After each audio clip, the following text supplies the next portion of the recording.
শুভ শারদিয়া। আজ সপ্তমী। একটা নতুন জামা পরে রেডি হয়ে নিলাম খুব সকাল সকাল। এই জামাটা আমাকে আমার ননদ মানে দিদিভাই দিয়েছে। কেমন লাগছে অবশ্যই জানিও। আজ কলকাতায় ঠাকুর দেখতে যাওয়ার ইচ্ছা আছে, তাই গুছিয়ে নিয়েছি সকাল সকাল। আমি আর আমার বর বেরিয়ে পড়েছি রাস্তায়। প্রথমে আমরা বাইকে করে মসলন্দপুর যাব, ওখান থেকে আমরা ট্রেন ধরবো। আর দেখো এখানকার ওয়েদারটা কত সুন্দর। আর এই রাস্তাটা ভেতরের রাস্তা, এর ভেতর দিয়েই যায়। আর এই নদীটার নাম কি আমি বলতে পারবো না, ছোট একটা নদী, অনেকটা খালের মতো দেখতে। এখানে পয়সা দিয়ে পার হতে হয়। খুব ভয় লাগছিল, যেহেতু বাঁশের ব্রিজ করা, খুবই ভয় করছিল আর ভীষণ আওয়াজ হচ্ছিল। তোমাদের সঙ্গে আওয়াজটা আমি দিতে পারলাম না, তার জন্যে তোমরা বুঝতে পারলে না। পুরো পৌঁছে যাওয়ার পরে আমি দাঁড়িয়েছিলাম আর ও গিয়েছিল বাইকটা গ্যারেজ করতে। আর এই সকালের ট্রেনটা না খুবই ভিড় হয়। আজকে গোবরডাঙ্গা লোকাল ধরে আমরা চলে যাচ্ছিলাম দমদম, নামবো দমদম স্টেশনে। আর আমাদের সঙ্গে কিন্তু দিদিভাইয়েরাও সবাই গিয়েছিল। আমরা বেশ অনেকক্ষণ দমদম ক্যান্টনমেন্টে দাঁড়িয়েছিলাম, তারপরে টোটো ধরে চলে গিয়েছিলাম সেই বিখ্যাত প্যান্ডেলটা দেখার জন্য, যার জন্য এত ভিড়। অশোকপুর যে পার্কটা, ওই পার্কটায়। কিন্তু ওখানে গিয়ে এক কাণ্ড হয়েছে, সেখানে নাকি আমাদের ঢুকতেই দেবে না, কারণ ওখানটায় একটা বাচ্চা মারা গিয়েছে। কিন্তু সেটা ওরা ফ্ল্যাশ করছিল না। আমরা আস্তে আস্তে যখন রাস্তায় দেখলাম, মানে টোটোদের কাছে শুনলাম, তখনই বলল যে ওখানে যেতে দিচ্ছে না। তো অনেকটা পথ আমরা যেহেতু ওখান থেকে হেঁটে গিয়েছি এবং ওখানে অনেকক্ষণ টাইম নষ্ট হয়ে গেছে, তাই আর অন্য কোথাও ঠাকুর দেখাটা হলো না।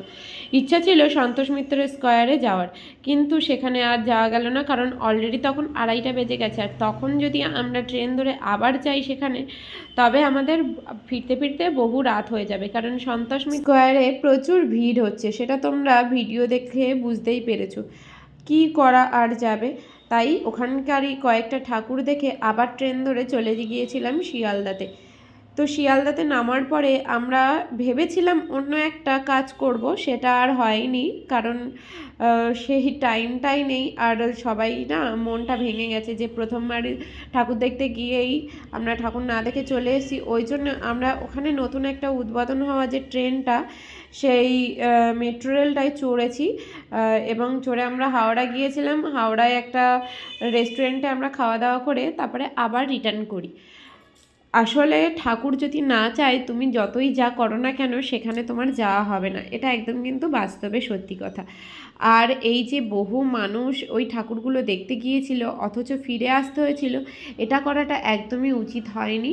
তখন তাদের প্রথমেই বলে দেওয়ার দরকার ছিল যে এটা সকালে খুলছে না, বিকেলে খুলছে। কারণ বহু দূর থেকে মানুষগুলো যায় সেখানে, এবং সেখানে তারা ঠাকুর দেখে আবার অন্য কোথাও ঠাকুর দেখার প্ল্যানিং থাকে, তো সেই সময়টা কিন্তু তাদের ওয়েস্ট হয়ে যায়। হাওড়া নেমে একটু হেঁটে এগিয়ে গিয়ে একটা রেস্টুরেন্টে ঢুকেছিলাম। অলরেডি তখন 4টে বেজে গেছে, খুবই খিদে পেয়ে গেছে। আর এই যে রেস্টুরেন্টটা খুবই সুন্দর, পরিষ্কার পরিচ্ছন্ন। রেস্টুরেন্টের নাম ছিল কোর্টগার্ড, দি কোর্টগার্ড। আর এখানকার বিরিয়ানিটা না খুব সুন্দর খেতে হয়েছিল। এরা একটু বসিয়ে রাখে ঠিকই, কিন্তু ইনস্ট্যান্ট বানিয়ে দেয়, একদমই ফ্রেশ এবং পরিষ্কার পরিচ্ছন্নভাবে।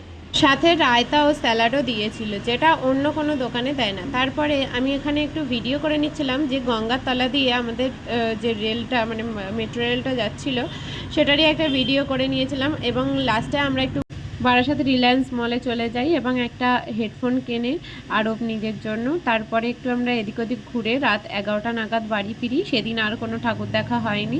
তো এই ভিডিওটা এই পর্যন্ত। নেক্সট যে ভিডিও আসছে অবশ্যই তোমরা দেখো।